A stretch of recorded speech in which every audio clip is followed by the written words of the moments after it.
Les vraies voix Sud Radio, 17h-19h, Philippe Rossi.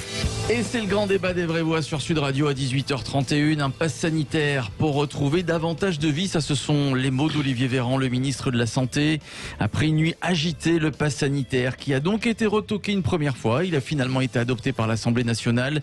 Un pass qui sera obligatoire pour voyager, pour aller dans de grands événements publics comme les festivals, pour aller en discothèque et qui pourrait être obligatoire peut-être pour aller au restaurant, une mesure qui ne plaît pas du tout à certains partis d'opposition. C'est le cas de Florian Philippot par exemple, le président des Patriotes, qui appelle carrément au boycott du pass de la honte. Selon Florian Philippot, nos libertés sont en péril. Alors ce pass sanitaire, est-ce que pour vous c'est une liberté en plus ou alors est-ce que c'est une liberté en moins? Vous votez sur Twitter et YouTube et vous nous appelez pour en débattre, 0826 300 300. C'est le grand débat des vraies voix. Le scrutin est clos. Ouais, j'aurais dû penser à me faire vacciner avant. Le pass sanitaire, c'est un nouvel outil auquel nous allons donc donner un fondement législatif. Vous ne tenez pas à avoir des ennuis avec votre passeport? Mon ministre de la Culture conditionnait l'entrée dans un lieu de culture à un passeport sanitaire, j'avoue que j'ai beaucoup de mal. Sud Radio, les vraies voix. Le débat est ouvert. Voyage, voyage. Il est fort, Jamel. Vous vous rendez compte, le type qui arrive à mixer le Requiem de Mozart, c'est ça, sur le pass sanitaire. Ben voilà. Mais... Il est très créatif, notre réalisateur Jamel. Sympa. Le grand débat avec Philippe Bilger, Abdoulaye Kanté, Françoise de Gouaille, notre invité Bruno Millienne, le député MoDem des Yvelines qui est avec nous. Bonsoir Bruno Millienne. Bonsoir. Bonsoir à vous. Alors déjà racontez-nous quand même, hier une première fois le pass sanitaire retoqué. Vous et vos collègues du MoDem, vous avez tous voté contre et puis finalement, si j'ai bien compris, quelques articles que vous avez renégociés et finalement c'est passé. Racontez-nous cette nuit Bruno Millienne. Non, mais vous savez, il y a un principe qui est simple. Normalement, à l'Assemblée nationale, on doit contrôler l'action du gouvernement. Et le contrôle de l'action du gouvernement ne se limite pas aux oppositions. Il doit aussi avoir lieu dans les partis de la majorité. C'est exactement ce qu'on a fait hier. On avait prévenu le gouvernement, on avait des lignes rouges et on croyait qu'on avait été entendu. D'habitude, on est plutôt entendu en amont avant que ça arrive dans l'hémicycle. Mais là, non. Lundi Alors, c'était quoi ces lignes rouges ? C'était quoi ces lignes rouges, Bruno Millienne ? Ces lignes rouges, il y avait notamment l'histoire de la sortie de l'état d'urgence sanitaire au 30 septembre et non pas au 31 octobre, parce que quand vous permettez aux citoyens d'entrevoir le bout du tunnel, c'est mieux qu'il y ait la lumière avec. Le 31 octobre, la lumière était plus loin. Et le prétexte de dire qu'on ne peut pas réunir les députés en plein mois d'août pour éventuellement prolonger parce qu'il y aurait un redémarrage de la pandémie, pour nous, ça ne marche pas. Vous pouvez nous convoquer, même pendant les vacances parlementaires, il n'y a pas un député qui sera absent à l'appel.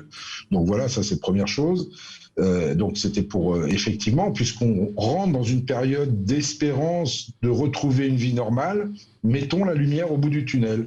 Donc le 30 septembre, ça me paraît plutôt adéquat, d'autant que si vous vous souvenez bien, l'an dernier, dès la mi-août, on avait déjà des doutes. Début septembre, on avait des chiffres alarmants. Et oui, on s'est retrouvé le 31 octobre. Et les gens nous ont dit, vous n'avez pas anticipé. Comme ça, on anticipera. Alors, on va parler dans... C'était la première ligne. Oui. Allez-y, Bruno. La deuxième, vite fait, c'était l'histoire d'un secteur économique qui est complètement oublié, qui est celui des discothèques. Oui.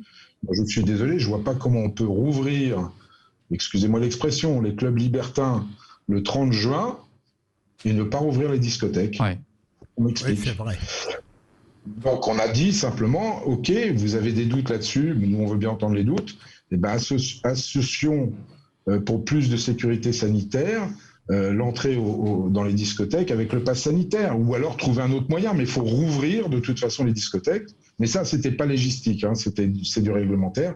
Et le dernier point, c'était les 1 mois ou les 2 mois avant de décider du reconfinement. Alors là, on a cédé parce qu'effectivement, sur certains territoires, c'est peut-être un peu plus compliqué. Donc, on a laissé la main au gouvernement. Quand vous prenez le territoire de la Guyane ou le territoire d'outre-mer, c'est plus difficile à gérer qu'une région française. Alors, voilà. On a parlé du pass sanitaire donc pour les grands événements, pour voyager. J'ai ouï dire qu'il se pourrait que aussi ce pass sanitaire, en cas de nouvelle contamination, pour pouvoir entrer dans un restaurant. Alors, est-ce que c'est vrai ou alors non, c'est acté, pas de pass sanitaire pour le restaurant, qu'on le sache. Non, ce qu'on a voté hier ne permet pas ça. Voilà. Ce qu'on a voté hier ne permet pas ça. Voilà. Très bien. Alors, après le texte va aller au Sénat. Oui, donc, évidemment. Et puis il va revenir chez nous. Mais... Philippe Bilger, Bruno, on aurait pu imaginer pour rire du libertinage dans les discothèques, à la rigueur. Mais pour rester plus sérieux, Bruno, est-ce que vous avez parfaitement expliqué ce qui s'est passé ? Est-ce qu'on ne pourrait pas analyser ça comme une légère révolte de la part du MoDem qui semble être dans une relation moins tranquille avec la République En Marche, et notamment, est-ce que vous n'avez pas mal accepté le fait que la proportionnelle ne sera pas votée ? Non, je dirais pas ça, Philippe Bilger. Honnêtement, il y a des textes sur lesquels on a très bien travaillé avec les différents ministères. Moi, j'ai des textes que j'ai portés, je vous le dis sincèrement, j'ai jamais eu aucun problème avec les ministères. Alors, je sais pas si ça tient à ma personnalité ou pas, mais enfin, j'ai jamais eu de problème avec eux. Et puis, il y a des textes, on ne sait pas pourquoi ça bloque. Et là, ça a bloqué, et effectivement, le blocage devenait insupportable. Mais ce qui a été le plus insupportable, c'est ce qui s'est passé au banc lundi soir, c'est la façon dont la séance s'est tenue. La séance s'est tenue avec, quand je dis ça, je suis gentil, le minimum de respect pour les parlementaires. Et au bout d'un moment, ça suffit. Un gouvernement peut avoir raison, il a rarement raison tout seul. Quand vous avez l'ensemble des oppositions plus une partie de la majorité qui vous dit attention, là on n'est pas d'accord, on pense que vous allez dans le mur, il faut savoir écouter. C'est juste ce qu'on leur a rappelé. Voilà. Bah, c'est un peu ce que dit Françoise de Gaulle, les œillères d'Emmanuel Macron, du gouvernement. C'est ce que vous venez de dire, Bruno Millienne. L'idée que tout doit procéder de lui et que tout le monde doit fonctionner. C'est-à-dire qu'Emmanuel Macron pousse au paroxysme le délire égotique, je le dis comme ça parce que je le pense profondément depuis tant d'années, de la Ve République. Il n'est pas le seul, il n'est pas le premier, et j'espère qu'il sera le dernier. J'aimerais qu'on change vraiment de système politique parce qu'on est à l'étouffoir. Et moi, j'entends ce que vous dites, Bruno Millienne, c'est normal, vous êtes de la politique. Je pense que c'est une très mauvaise journée pour Macron. C'est un rappel au règlement de François Bayrou. Et donc, il faut bien traiter ses alliés. Il faudrait, en règle générale, bien traiter ses oppositions.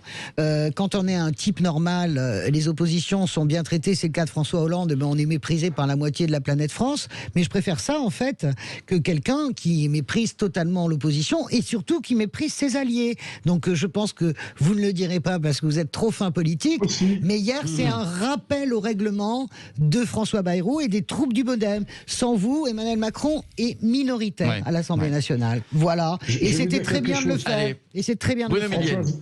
Oui, François de Gaulle, je vais vous dire une chose, vous prêchez un convaincu. Je suis le premier, au moins sur les exécutifs des collectivités territoriales, à dire que, ok, la bataille politique, elle a lieu d'être pour les élections, mais une fois qu'on est élu, une fois qu'on est majoritaire, une fois qu'on constitue l'exécutif, donc tous les exécutifs, au moins locaux, et ça devrait être le cas, je pense, au niveau national, il faut tendre la main à des postes dans l'exécutif, aux oppositions, parce que vous gouvernez pour tous les Français et pas seulement pour votre base. Alors, bravo. Revenons quand même sur notre débat, le pass sanitaire. On va accueillir Julien de la Ville-sous-Bois dans quelques instants au 0826 300 300. Est-ce qu'il est pour, est-ce qu'il est contre ce pass sanitaire? Est-ce qu'on sait ce qu'il y a vraiment dedans? Abdoulaye Kanté, alors c'est un pass sanitaire, donc si j'ai bien compris. Qu'est-ce qu'on sait ce qu'il y a dedans, Bruno? Pour voyager, pour les grands événements, plus de 1000 personnes. Pour l'instant, c'est ça, Bruno Millienne. Qu'est-ce qu'il y a dedans? Est-ce qu'il y a une vaccination? Il y a un PCR? Il y a quoi?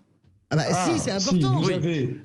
Vous avez le certificat. Pourquoi? C'est la différence entre le passeport vaccinal et le pass sanitaire tient au fait que dans le passeport vaccinal, il n'y avait que le vaccin, et le pass sanitaire, vous y ajoutez tous les moyens que vous avez à votre disposition de prouver que vous n'êtes pas porteur du Covid. Voilà. C'est-à-dire que vous n'êtes pas obligé d'être vacciné. On est bien d'accord. Il faut que ça soit clair pour tout le monde. Merci de le dire. On n'est pas obligé d'être vacciné. Il faut avoir un PCR. Très bien. Question, est-ce que tout sera centralisé, on va dire, dans l'application Tous Covid? Tous anti-Covid. Tous anti-Covid, pardon. Oui, c'est tous anti-Covid. On devient dingue. C'est juste en fait pour dire qu'on en a marre. En fait, on est fatigué. On est fatigué. T'as raison, on est fatigué. Bruno Millienne. Il est trop bon. Si, moi je l'ai eu. Il est trop bon, Abdoulaye. On est tous Covid. On se lève tous pour Covid. Alors Bruno Millienne, effectivement, donc ce carnet de santé sera dans l'application. Honnêtement, c'est la solution la plus simple. C'est quoi? C'est de télécharger soit votre votre attestation parce que vous avez votre test PCR ou votre test antigénique, soit votre certificat de vaccination. Ça transforme tout ça en un QR code. Le QR code, vous le présentez à l'entrée d'un événement, d'un grand événement, il faudra définir ce que c'est d'ailleurs, d'un grand événement parce qu'on vous demande votre passe sanitaire et la personne qui vous demande de prouver que vous n'êtes pas contaminé, que vous n'avez pas la Covid, va flasher votre QR code et ça sera ou rouge ou vert, donc il n'y a pas de données qui passent entre les deux choses, mais au moins on sait si vous avez été soit vacciné, soit vous avez eu un test. Allez, je veux pas que Philippe Bilger se moque encore de moi sur le mode c'est tellement mieux en Italie, mais je dois quand même dire que ce week-end j'étais à Rome et donc j'ai pu utiliser le QR code de mon test PCR fait par le laboratoire italien pour rentrer en France. Eh bien, il y a déjà les QR codes et qui sont flashés par Alitalia à l'entrée. Évidemment, je suis arrivé à Roissy, j'ai dit mais comment donc, où est donc le flash, le QR code? Eh bien, nous ne l'avons pas encore mis en place. Disons qu'on a quelques trains de retard. Il y a des ajustements à faire, on va dire. Je suis moqueuse. Voilà. Non, mais ça marche vachement bien. On est un diesel, a dit Emmanuel Macron. Mais ça marche très bien le QR code. Allez, Julien est avec nous de la Ville-sous-Bois de l'Essonne. Bonsoir Julien. Bonsoir, alors c'est la ville du Bois. La ville du Bois, pardon, excusez-moi. La ville du Bois, c'est dans l'Essonne. C'est dans l'Essonne. C'est absolument pas grave par rapport à ce qui nous attend. Bon, très bien. Alors Julien, pour ou contre ce pass sanitaire? Eh bien moi je suis farouchement opposé à ça.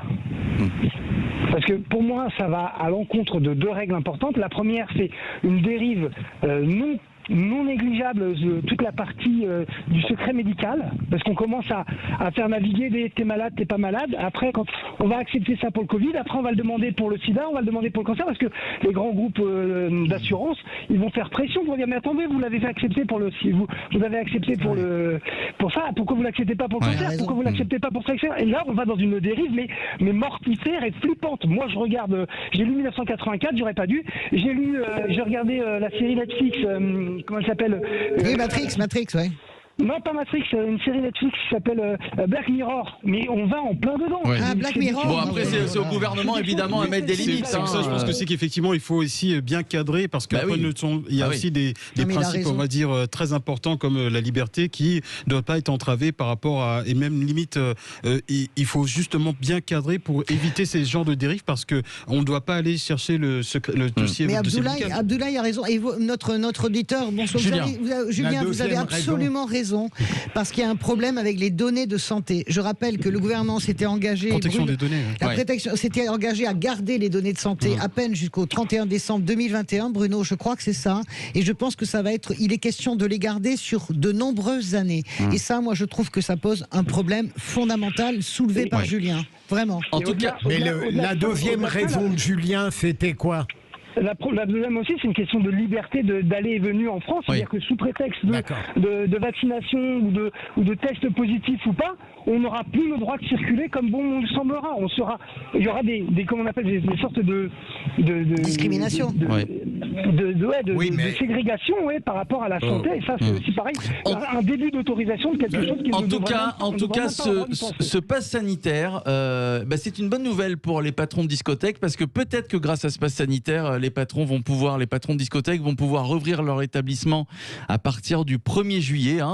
Bruno Millienne, c'est le gouvernement en tout cas s'est engagé. Voilà, vous avez tout fait pour. Sébastien Loger est avec nous, patron de discothèque. Le Beau Chaos est à Avignon. Bonsoir, monsieur Loger. Bonsoir à tous. Bonsoir à vous. Alors bon, le 1er juillet, un espoir pour vous. Vous allez peut-être pouvoir rouvrir votre établissement à condition qu'on vous présente un pass sanitaire. Vous accueillez ça comment? C'est une bonne nouvelle pour vous? Alors c'est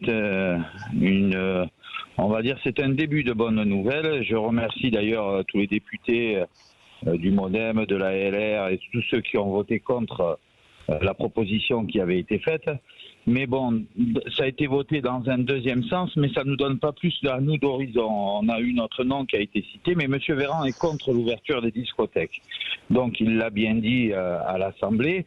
Nous reverrons leur cas le 15 juin et peut-être que cet été, selon comment ça a évolué, vous pourrez peut-être réouvrir avec un pass sanitaire ou pas. Voilà, donc moi je reste persuadé, comme beaucoup de mes confrères, c'est encore une enfumade. Et on va nous balader tout l'été et on n'ouvrira pas. Voilà. Il était plus motivé que ça, Olivier Véran, non, Bruno Millienne? Oui, il était plus motivé que ça. Il y a eu l'annonce de Gabriel Attal, en plus, ce midi, qui est plus clair, c'est-à-dire qu'effectivement, il y a une clause de revoyure, monsieur vient de le dire, au 15 juin, et comptez sur nous pour continuer à mettre la pression, parce que c'est pas simplement l'ouverture des discothèques qui nous intéresse sur ce secteur qui est gravement atteint par la crise sanitaire et par la crise économique, et c'est des entrepreneurs qui sont en train de mourir, et on ne comprend pas pourquoi. Honnêtement, on ne comprend pas pourquoi, je l'ai dit en introduction, et on va faire le lobbying qu'il faut pour que ça puisse se faire, et pour une autre raison, c'est aussi donner une espèce d'espoir à nos 8,5 millions de jeunes de pouvoir aller faire la fête autre part que dans des fêtes clandestines où là, il n'y a aucune mesure sanitaire de prise, avec tous les risques que ça comporte à la fois sur l'alcool, à la fois sur la drogue, à la fois sur tout ce que vous voulez. On a des professionnels qui savent gérer ça, faisons-leur confiance. Ils ont tous énormément bossé, notamment sur la structure de leur discothèque, pour l'aération, etc. Ils sont parfaitement au point, ils sont capables d'entraîner nos jeunes à faire la fête jusqu'au bout de la nuit dans des conditions de sécurité totale. Donc moi, je suis absolument pour cette réouverture. À un moment, il faut qu'on arrête le dogme. Voilà. Sébastien Loger, bon, quand même, vous vous préparez quand même à rouvrir le 1er juillet On va se préparer, bien sûr, moi doublement, parce que j'ai un extérieur, donc je comprends pas pourquoi je pourrais pas ouvrir, même en tant que bar. C'est-à-dire que à l'heure d'aujourd'hui, les administrations, le fait qu'on soit en catégorie P, ils nous laissent fermer, même si on a des extérieurs. C'est-à-dire qu'on peut pas ouvrir les extérieurs dans les mêmes horaires que les bars. C'est quand même aberrant. Et en plus, nous, ce qui nous énerve, c'est que, comme l'a très bien dit monsieur le député juste avant, il va y avoir plein d'inégalités, et c'est des problèmes que nous, on va hériter, même une fois qu'on a réouvert, puisque la police, elle n'a pas qu'à aller faire toute la nuit, aller traquer. C'est ça que va faire. La question, c'est Abdoulaye. Qu'est-ce que vous allez faire? Vous êtes encore au four et au moulin, là. Ce qu'on va faire, c'est que malheureusement pour ces discothèques, on va contrôler. Et ceux qui ne respecteront pas les mesures seront verbalisés. D'accord. Et sur les grands événements, par exemple, vous allez être mis à contribution bien sûr, avec des gros dispositifs et tout. Donc, justement, évidemment. On ne suivra pas avec le pass sanitaire, mais on suivra effectivement avec le QR code et tout, s'il y a ce qu'il faut. Merci Sébastien Loger. Voilà, vous avez un établissement, la discothèque Le Beau Chaos, c'est à Avignon. On va peut-être pouvoir aller vous voir et danser dans votre établissement à partir du 1er juillet. On a un peu de chance. On l'espère en tout cas. Merci à Bruno Millienne, député Modem des Yvelines. Oui, Bruno. Si j'ai 30 secondes sur le pass sanitaire, il y a des choses qui ont été dites qui ne sont pas exactes. Il n'y a pas de transfert de données scientifiques. Attention, il n'y a pas de transfert de données scientifiques. Julien, vous avez votre réponse. Voilà, il ne faut pas dire n'importe quoi. Bon, oui, vous avez la réponse, Julien, la réponse du député. Bruno Millienne. Je peux me permettre, nous, ça va être dur pour nous en tant qu'établissement, parce que tous les jeunes n'étant pas vaccinés, même s'ils ont le droit d'y aller, ne seront pas tous vaccinés. Est-ce qu'ils vont aller faire un test PCR 48 heures avant de venir chez nous, ou ils vont se dire, on va aller dans les soirées sauvages. Alors ça, vous avez raison. Ça, c'est un autre problème. Ça, c'est un problème. On peut demander l'antigénique, ça va beaucoup plus vite.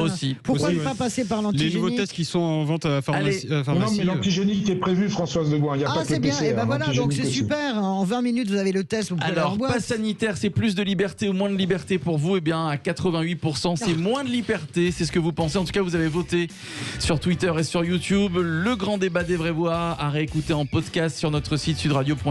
L'application et notre chaîne YouTube. Dans un instant, le clin d'œil des vraies voix. Voilà. Je ne sais pas si vous avez votre permis de conduire autour de la table, mais ça va vous servir. À tout de suite.